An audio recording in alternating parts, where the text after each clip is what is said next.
Hello and welcome back to my YouTube channel. It's day 30. This is now the Marquee series, I feel, of 2017. The Passion Fruit Vine series did well, but this mango series has gotten off to a great start. It's very popular.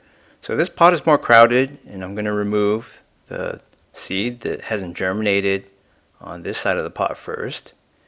But upon further examination, there were no ungerminated seeds. It was just the two endosperms pointing in different directions for these two larger seedlings. So I patched that up, and it's time to look at the other side. One of these seedlings is drooping badly. I don't get it. I've been watering a fair amount, not too much though, to avoid root rot.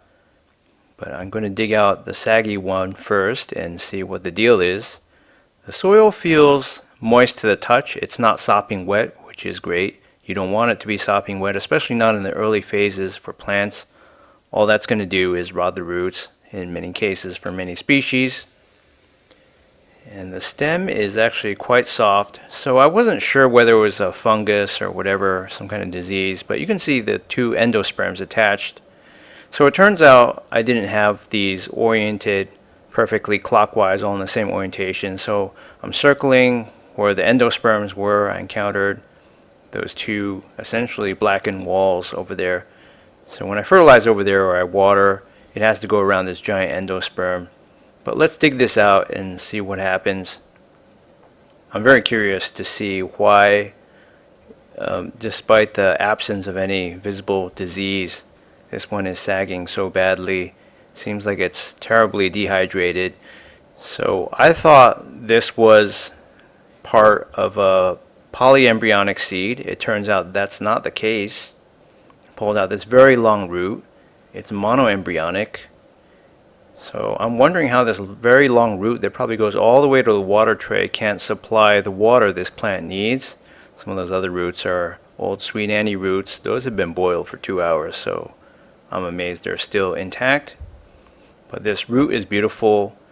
It starts out sort of well, I think it's red all the way down. I think that paler section is just where maybe it was scratched when I pulled it out.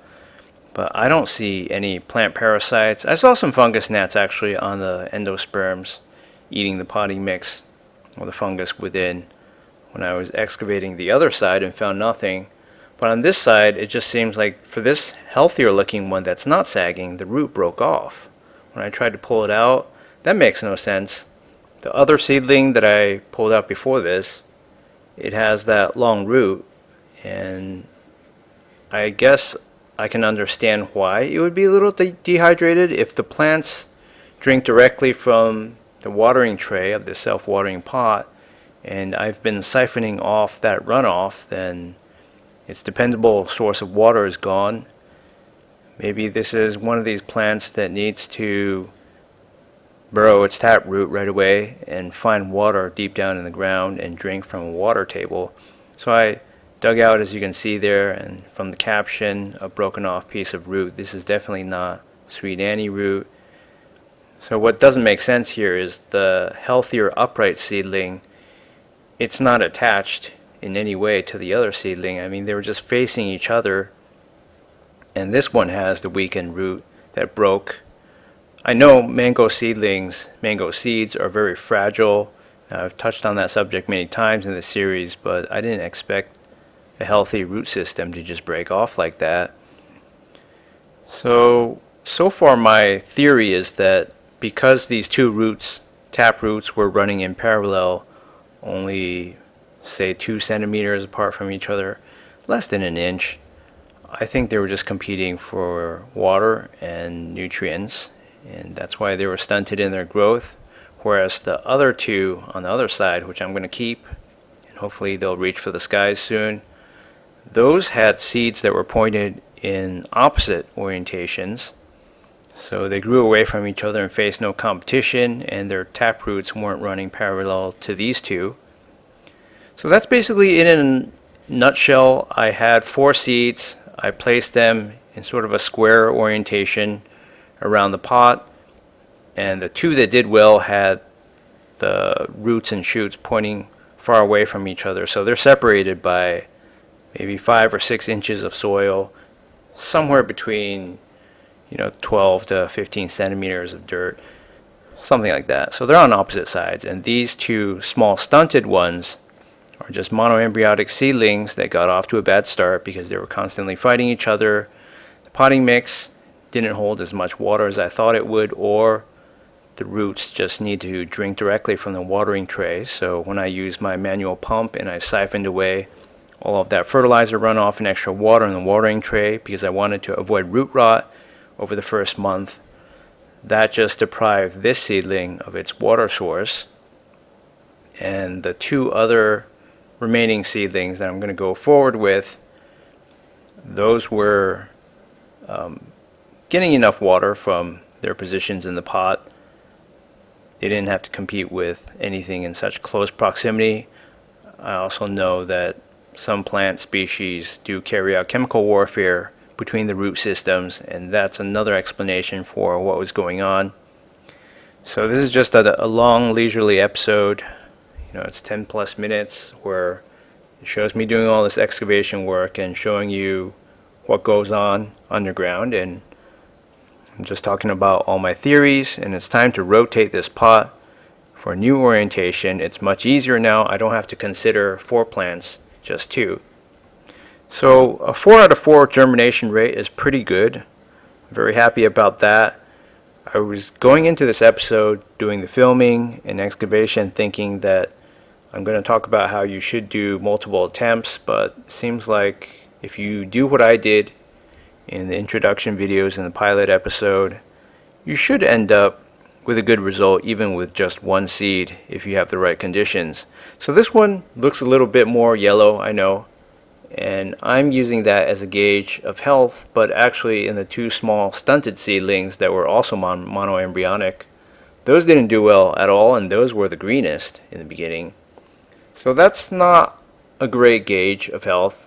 Seems like they're just genetically programmed to turn green after a while, provided you have enough fertilization. I know some people, some online sources will say the endosperm provides nutrients. It's like a battery of nutrients that will supply giant seedlings like this for weeks or even months, but I don't think that's true. I think if I didn't provide fertilization and I just watered in this potting mix, everything would have been dead or shed leaves by now. It would have been a lot smaller. So I bought a new pair of long nose pliers that's excellent for crushing vitamins. It only cost $4. That's a pretty great price. Long nose pliers are useful for many things. You can pull out staples out of junk mail and just throw the rest into your recycling tub or whatever. And just for fine manipulations of small objects that require a lot of force, instead of using your fingernails, long nose pliers are just awesome for a variety of tasks. I highly recommend everyone get a pair, and they can also remove cactus spines and things like that, although I'm very glad to report that I haven't needed to use those for, say, cholla balls or any of those purposes.